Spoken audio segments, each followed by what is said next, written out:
Halo semuanya, selamat datang di sesi bedah materi kita kali ini. Jujur aja, saya antusias banget hari ini. Karena kita bakal ngebongkar sebuah dokumen strategi dan data operasional dari salah satu urat nadi utama perdagangan dunia, yaitu APM Terminals. Kita nggak cuma ngomongin gimana barang-barang yang Anda pakai tiap hari bisa sampai ke tangan Anda, tapi yang jauh lebih penting, kita bakal bahas manuver hijau mereka yang skalanya benar-benar masif. Bayangin aja ya, sebuah perusahaan yang mengelola infrastruktur paling berat di bumi, tiba-tiba muter haluan buat ngejar target emisi nol bersih atau net zero di tahun 2040. Ini tuh transformasi yang luar biasa raksasa, dan kita bakal bedah semuanya bareng-bareng sekarang. Oke, ini kira-kira peta jalan kita hari ini. Pertama, kita bahas skala si raksasa perdagangan global ini. Terus kita masuk ke manuver net zero 2040. Ketiga, konsep angkat, simpan, dan hubungkan. Keempat, gimana mereka melakukan dekarbonisasi pelabuhan fisik. Dan terakhir, elektrifikasi industri global. Cepat kan? Yuk langsung kita mulai. Kita masuk ke bagian pertama, raksasa perdagangan global dan jejak fisik APM Terminals yang luar biasa besar. Mari kita pahami dulu seberapa raksasa sih operasi mereka ini. Coba perhatiin angka ini, 60. Ini bukan sekedar angka acak loh. Ini adalah representasi dari 60 lokasi utama di seluruh dunia tempat APM Terminals beroperasi.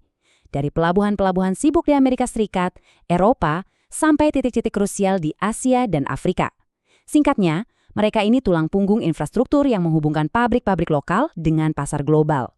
Nah, di balik 60 lokasi raksasa tadi, ada 33.000 karyawan. 33.000 orang yang literally kerja siang dan malam buat mastiin rantai pasokan barang Anda tetap aman dan gak putus di tengah jalan. Ini adalah mesin tenaga kerja masif yang bikin roda logistik dunia terus berputar setiap harinya. Dan ini nih hasil kerja keras mereka, 23,2 juta PU. Gila nggak sih? Itu adalah jumlah pergerakan peti kemas yang dikelola APM Terminals di tahun 2024 saja. Coba bayangin, mindahin lebih dari 23 juta kotak besi raksasa lewatin samudra dan daratan. Skala logistik berat kayak gini jujur aja seringkali di luar nalar kita. Dengan volume segila itu, kita ngomongin lapangan peti kemas yang seolah nggak ada ujungnya, derek raksasa yang tingginya ngalahin gedung, dan kapal-kapal kargo berukuran monster. Nah, historisnya buat mindahin kargo sebanyak ini tuh butuh banget yang namanya bahan bakar fosil. Industri ini secara harfiah dibangun di atas tenaga diesel, yang ujung-ujungnya bawa kita ke pertanyaan besar. Gimana caranya Anda ngebersihin sesuatu yang sebesar dan seberat ini?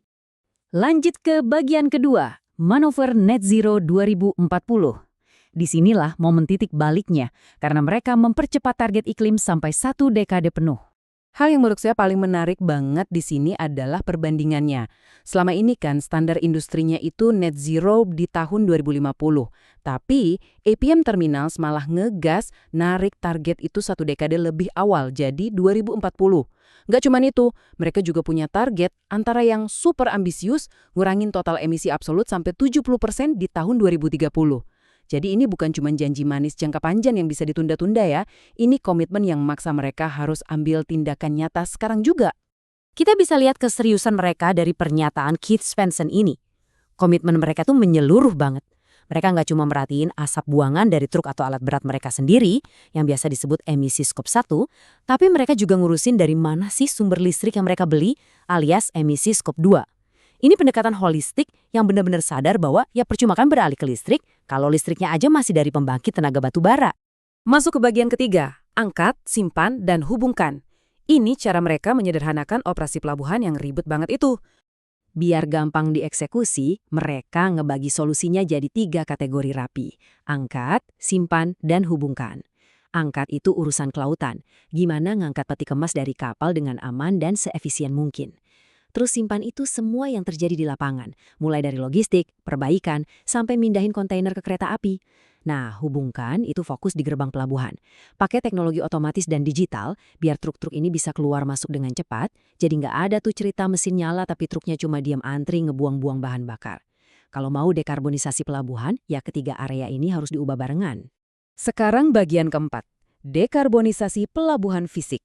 Disinilah janji-janji manis perusahaan diubah jadi tindakan nyata. Kita lihat realisasinya di lapangan. Poin krusialnya ada di 3 strategi fisik ini. Pertama, optimalisasi. Simpelnya, gimana caranya kita nggak buang-buang energi sejak awal dengan kerja lebih pintar? Contohnya, yang ngurangin waktu tunggu truk tadi. Kedua, elektrifikasi. Ini berarti nyingkirin mesin diesel yang berisik dan kotor, terus diganti sama alat berat full baterai. Nah, yang ketiga, buat alat yang belum memungkinkan buat dielektrifikasi, mereka beralih ke bahan bakar alternatif, sambil terus neken penyedia energi lokal buat ngebangun infrastruktur hijaunya. Tapi masalahnya gini, operasi sebesar ini tuh kan jalan terus. Bukan kayak jam kantor dari jam 9 pagi sampai jam 5 sore. Ini operasi 24 jam sehari, 7 hari seminggu, non-stop. Jadi bayangin aja, ngeganti sistem energi di lingkungan yang nggak pernah tidur, tanpa boleh bikin pasokan barang global terganggu.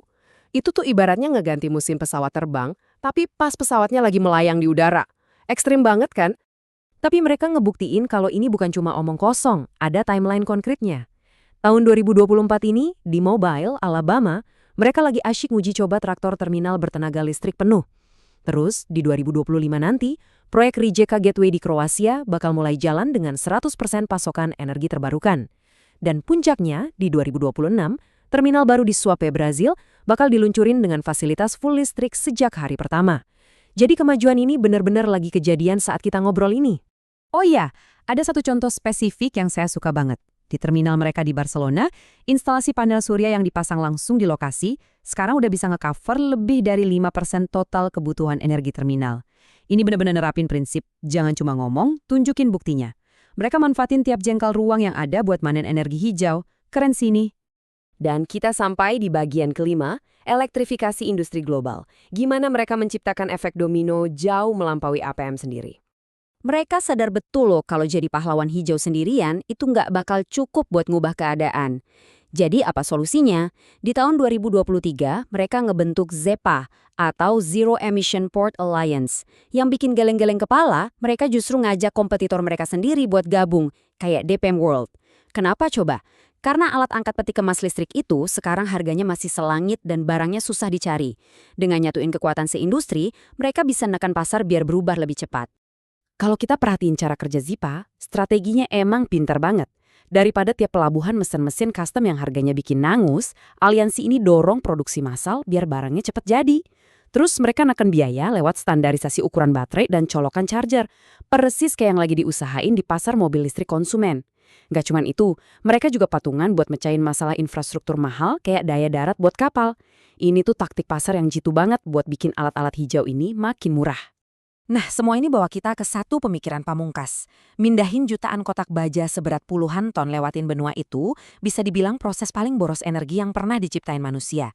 Kalau APM Terminals aja bisa bikin peta jalan yang sejelas ini, dengan bukti fisik yang lagi dibangun hari ini juga, buat bikin infrastruktur seberat ini nyentuh net zero di 2040, pertanyaannya adalah, apalagi alasannya buat sektor rantai pasokan lain untuk nggak ngelakuin hal yang sama? Sesi bedah materi kita kali ini ngebuktiin kalau teknologi dan strateginya tuh udah ada loh, tinggal eksekusinya aja yang dibutuhin sekarang. Seru banget kan? Terima kasih udah ngikutin pembahasan ini sampai akhir, sampai jumpa di bedah materi kita yang berikutnya.